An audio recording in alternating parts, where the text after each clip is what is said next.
Assalamu alaikum students, my name is Babar Gulab and I am your biology teacher of grade 9th. Today we will discuss balanced diet यानी humans की जो diet है उसमें कौन कौन सी features जो हैं वो present होनी चाहिए, यानी उसकी properties जो हैं वो कौन कौन सी होनी चाहिए। अपने इस टॉपिक को एक्सप्लेन करने के लिए और अंडरस्टैंड करने के लिए चलते हैं वाइट बोर्ड की तरफ। स्टूडेंट्स, आज के लेक्चर में हम बात करेंगे बैलेंस डाइट की, यानी ह्यूमंस की जो डाइट है वो किस तरह की होनी चाहिए, उसमें कौन कौन से न्यूट्रिएंट्स, मिनरल्स या फूड के कंपोनेंट्स जो हैं वो प्रेजेंट होने चाहिए। बैलेंस्ड डाइट हम कहते हैं a diet which contains all the essential nutrients in correct proportion for the normal growth and development, यानी उसमें सारे के सारे जो न्यूट्रिएंट्स ह्यूमन बॉडी को रिक्वायर हैं वो प्रेजेंट होने चाहिए। इसके अलावा उनकी जो अमाउंट है, जिस अमाउंट में वो चाहिए उतनी अमाउंट भी प्रेजेंट हो। अगर सारे के सारे न्यूट्रिएंट्स प्रॉपर अमाउंट में प्रेजेंट होंगे तो ही जो बॉडी की ग्रोथ है वो नॉर्मल होगी और उसकी डेवलपमेंट जो है वो भी प्रॉपर होगी। स्टूडेंट्स, यहाँ पर हमारे पास एक टेबल है जिसमें डिफरेंट फूड की जो आइटम्स हैं उनको एक्सप्लेन किया गया है, या फूड फॉर्म्स कह लें आप, और साथ ही साथ इसमें फूड के जो कंपोनेंट्स हैं जो हम पहले भी पढ़ चुके हैं उनको एक्सप्लेन किया गया है। हमने लिपिड्स, कार्बोहाइड्रेट्स और प्रोटीन्स जो हैं इनको डिटेल में one by one previous lectures में एक्सप्लेन किया था। अब यहाँ पर हमारे पास डिफरेंट एग्जाम्पल्स हैं, इन एग्जाम्पल्स को हम देखेंगे और साथ ही साथ हम इनको कैटेगराइज्ड करेंगे कि ये लिपिड्स में फॉल करेंगी या फिर ये कार्बोहाइड्रेट्स में फॉल करेंगी या फिर प्रोटीन्स में। क्योंकि जब हमने कार्बोहाइड्रेट्स, लिपिड्स और प्रोटीन्स को पढ़ा था तो हमने इनके रिसोर्सेज की भी बात की थी कि इनके मेजर रिसोर्सेज कौन कौन से हैं। कार्बोहाइड्रेट्स के बारे में हमने कहा था दे आर हाइड्रेटेड कार्बन्स, इनमें कार्बन, हाइड्रोजन और ऑक्सीजन प्रेजेंट होती हैं। स्वीट इन टेस्ट हैं, इनकी डिफरेंट हमने टाइप्स भी पढ़ी थी like monosaccharide, oligosaccharides and polysaccharides. फिर इसकी एग्जांपल्स भी हमने दी थी आपको लाइक सुक्रोज, माल्टोज, ग्लूकोज, और हमने कहा था ये ह्यूमन्स डाइट में होना इनका बहुत इम्पॉर्टेंट है। कार्बोहाइड्रेट्स फर्दर हमने कहा कि इमीडिएट सोर्स है एनर्जी का, यानी ये जल्दी ब्रेक होते हैं और फ़ौरन से बॉडी को एनर्जी प्रोवाइड करते हैं। फिर हमने लिपिड्स की बात की, हमने कहा लिपिड्स जो हैं वो फैटी एसिड्स और ग्लिसरॉल से मिलके बने हैं। फैटी एसिड्स में हमने कहा कि इनमें टू डिफरेंट टाइप्स हैं, सैचुरेटेड और unsaturated fatty acids. Similarly we talk about proteins, हमने प्रोटीन्स में कहा they are made up of amino acids. Amino acids को हमने नाम दिया they are the building blocks of protein. फिर हमने देखा कि कैसे जो अमाइनो एसिड्स हैं वो मिलकर प्रोटीन्स बनाते हैं। अब ये हमारे पास टेबल है, इसमें हम देखेंगे कि इनको किस फूड को हम किस कैटेगरी में रखते हैं। फर्स्ट हम नेम ले देते हैं कार्बोहाइड्रेट्स, दूसरी हम कैटेगरी यहाँ पे बनाते हैं लिपिड्स की,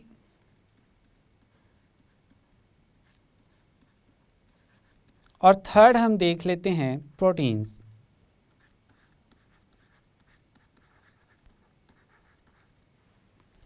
अब अगर हम सबसे पहले ब्रेड की बात करें तो ब्रेड में 52% जो हैं वो कार्बोहाइड्रेट्स प्रेजेंट है, 3% जो हैं लिपिड्स प्रेजेंट हैं और 9% जो है वो प्रोटीन प्रेजेंट है।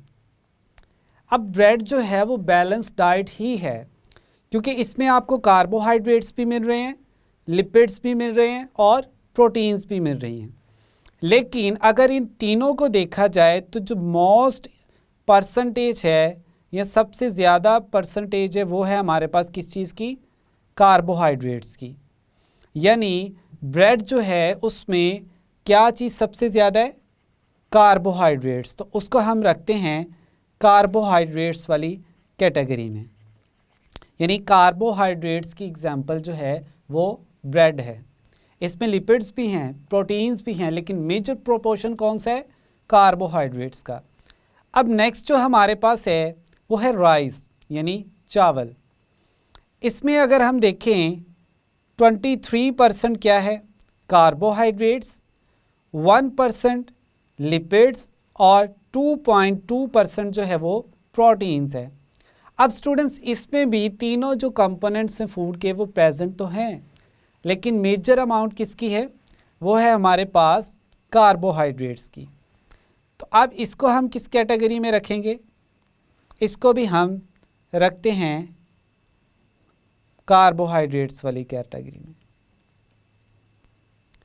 अब नेक्स्ट हम देखते हैं, नेक्स्ट हमारे पास जो एग्जाम्पल है वो है पोटैटो की। पोटैटो में 19% जो है वो क्या है, कार्बोहाइड्रेट्स, 1% लिपिड्स, ये सफिशेंट अमाउंट में नहीं है। अब नेक्स्ट हमारे पास इसमें अगर पोटैटो में प्रोटीन्स देखी जाए तो 2% है। अब मोस्टली हमारे हाँ सोसाइटी में यही कहा जाता है कि जी आलू खाने से बंदा जो है वो मोटा होता है। अगर इस एस्पेक्ट से देखा जाए तो हम कहते हैं अगर फूड में फैट्स ज़्यादा प्रेजेंट हों तो ही बंदा जो है वो ज़्यादा ओबीज़ होगा।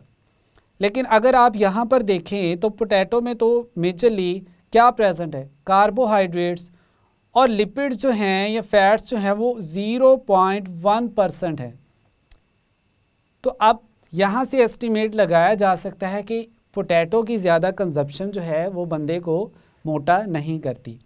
डाइट कोई भी हो, इंसान तब ही ओबीज़ होता है यानी मोटा होता है जब वो खाना खा रहा है लेकिन उसकी जो फिज़िकल एक्टिविटीज़ हैं वो कम हो गई हैं, यानी वो ज़्यादा वॉक नहीं करता या रेगुलर वॉक नहीं करता। इसके अलावा उसकी बाकी जो फिज़िकल एक्टिविटीज़ हैं वो इस तरह की नहीं है कि वो डाइट को प्रॉपर्ली डाइजेस्ट करे और यूटिलाइज़ कर सके। जब वो ज़्यादा से ज़्यादा खाना खा रहा है और उसका जो फिज़िकल वर्क है वो ज़्यादा नहीं है तो बॉडी जो है वो एक्सेस न्यूट्रिएंट्स को स्टोर करना शुरू कर देती है। जब स्टोरेज ज़्यादा से ज़्यादा होती है तो ही फैट्स जो हैं वो बॉडी में इंक्रीज़ करती हैं। तो अब पोटैटो जो है इसको हम किस कैटेगरी में रखेंगे, पोटैटो को भी हम रखते हैं कार्बोहाइड्रेट्स वाली कैटेगरी में। अब नेक्स्ट स्टूडेंट हम देखते हैं एप्पल। एप्पल जो है इसमें 12.8% जो है वो कार्बोहाइड्रेट्स हैं, 0.5% जो है वो लिपिड्स हैं और 0.3% जो है वो प्रोटीन्स हैं। अब एप्पल जो है वो भी बैलेंस डाइट ही है, इसमें तीनों के तीनों जो कंपोनेंट्स हैं वो प्रेजेंट है। एप्पल में अगर देखा जाए तो इसमें फैट्स या लिपिड्स जो हैं वो कम अमाउंट में हैं और प्रोटीन्स भी रिलेटिवली पोटैटो की निस्बत ज़्यादा अमाउंट में हैं और कार्बोहाइड्रेट्स भी इसमें प्रेजेंट है। अब वो डाइट जिसमें मेजर प्रोपोर्शन कार्बोहाइड्रेट्स का होता है वो इजी टू डाइजेस्ट होते हैं, यानी वो जल्दी हज़म होते हैं और बॉडी में एनर्जी को इमीडिएट सोर्स प्रोवाइड करते हैं। अब नेक्स्ट हम देखते हैं एग को। एप्पल को भी हमने किस कैटेगरी में रखा, कार्बोहाइड्रेट्स वाली कैटेगरी में।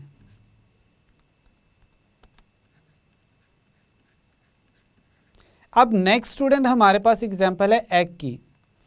एग में अगर आप देखें तो उसमें कार्बोहाइड्रेट्स बहुत ही कम अमाउंट में है, 0.7%।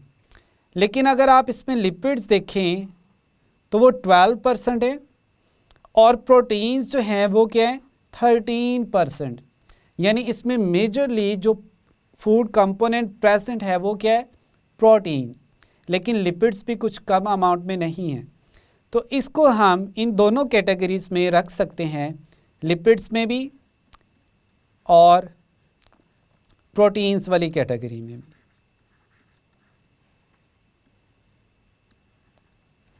अब नेक्स्ट हम देखते हैं मिल्क। मिल्क जो है उसमें 4% कार्बोहाइड्रेट्स हैं, 4% ही लिपिड्स प्रेजेंट हैं और 3% that is approximately equal to 4। Approximately means proportion जो है इसमें तीनों जो फूड कंपोनेंट्स हैं वो ऑलमोस्ट इक्वल है, यानी कार्बोहाइड्रेट्स, लिपिड्स और प्रोटीन्स जो हैं वो ऑलमोस्ट इक्वल हैं। तो इसको हम इन तीनों कैटेगरीज में रख सकते हैं। यानी अगर आपको कार्बोहाइड्रेट्स चाहिए तो आप दूध की जो कंजप्शन है वो ज़्यादा करें, अगर आपको लिपिड्स चाहिए तो भी मिल्क जो है उसका बेस्ट सोर्स है, और अगर आपको प्रोटीन्स चाहिए तो उसके लिए भी मिल्क जो है वो बेस्ट है। इसीलिए मोस्टली जो बच्चे ग्रोथ पीरियड में होते हैं, यानी जिन्होंने अभी जिनमें ग्रोथ होनी होती है वो बढ़ रहे होते हैं, तो उनको डॉक्टर्स जो हैं या न्यूट्रिशनिस्ट जो हैं वो मिल्क रिकमेंड करते हैं कि दूध ज़्यादा से ज़्यादा बच्चों को पिलाया जाए। उसकी रीज़न ये है कि इसमें तीनों जो फूड कंपोनेंट्स हैं बेसिक, लाइक कार्बोहाइड्रेट्स, प्रोटीन्स और लिपिड्स, ये तीनों प्रेजेंट है और इनका जो प्रोपोर्शन है वो अप्रॉक्सीमेटली इक्वल है।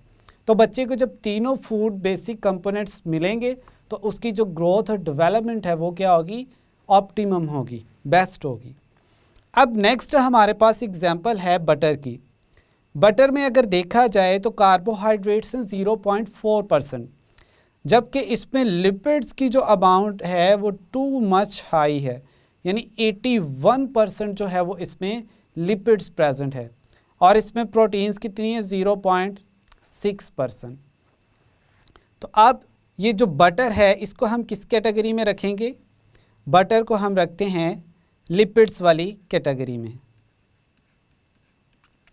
अब आप इसमें देख सकते हैं कि बटर की जो कंजप्शन है अगर वो ज़्यादा होगी तो उसमें चूँकि लिपिड्स बहुत ज़्यादा हैं तो इससे रिलेटेड जो हार्ट डिसऑर्डर्स हैं वो भी क्रिएट हो सकते हैं।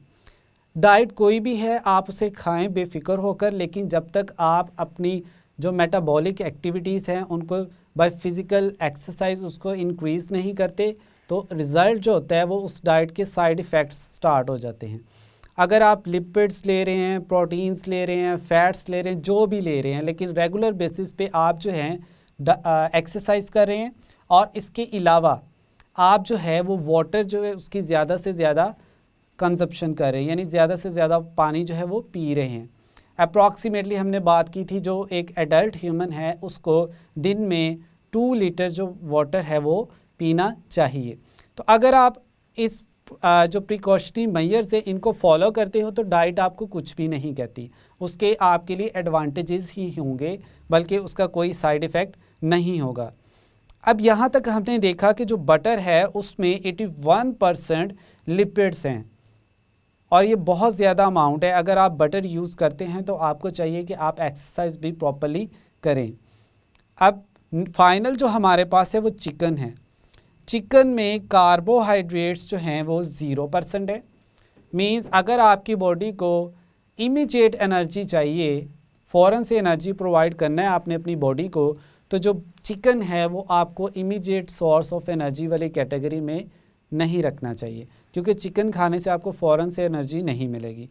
अब दूसरा जो है हमारे पास इस चिकन में जो लिपिड्स हैं वो 11% है और प्रोटीन्स जो हैं वो 20% है।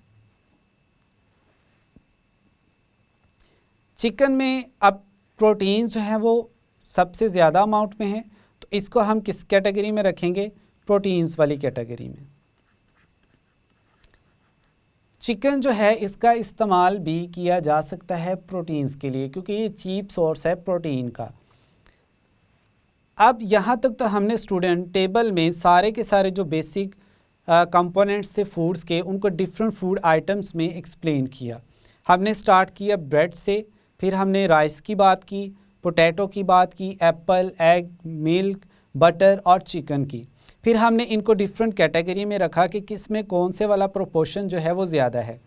ब्रेड, पोटैटो, राइस, एप्पल और मिल्क, ये सारे की सारे एग्जांपल्स हैं किसकी, कार्बोहाइड्रेट्स फूड्स की, यानी इनमें कार्बोहाइड्रेट्स की प्रॉपर अमाउंट जो है वो प्रेजेंट होती है।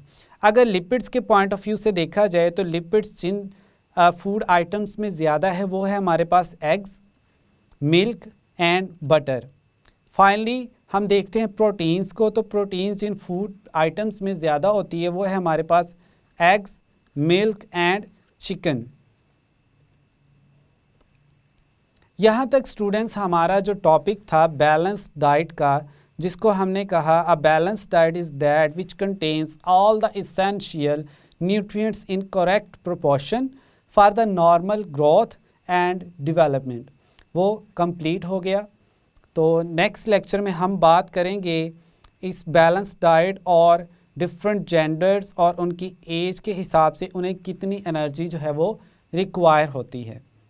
स्टूडेंट्स, आज के लेक्चर में हमने बात की बैलेंस डाइट के बारे में, जिसमें हमने देखा कि ह्यूमंस की जो डाइट है उसको कौन कौन से कंपोनेंट्स की फॉर्म में रिक्वायर होती है, यानी डाइट में लिपिड्स, कार्बोहाइड्रेट्स और प्रोटीन्स जो हैं वो किस अमाउंट में चाहिए होती हैं। हमने कहा बैलेंस डाइट एक ऐसी डाइट को कहते हैं जिसमें सारे के सारे जो न्यूट्रिएंट्स हैं वो प्रॉपर प्रोपोर्शन में या क्वांटिटी में प्रेजेंट हो, और ये डाइट जो है वो मैक्सिमम ग्रोथ और डेवलपमेंट में हेल्प आउट करे। हमने इसमें डिफरेंट एग्जांपल्स देखी, लाइक हमने बात की ब्रेड की, जिसको हम रोटी भी कहते हैं। इसके अलावा हमने मिल्क, एग्स, इस तरह की एग्जांपल्स को एक्सप्लेन किया और देखा कि इनमें जो फूड कंपोनेंट्स हैं like carbohydrates, proteins and lipids वो किस अमाउंट में प्रेजेंट होते हैं। तो ये था स्टूडेंट्स आज का हमारा lecture. I hope now you have a clear idea about balanced diet. मिलते हैं नेक्स्ट लेक्चर में। अल्लाह हाफिज़।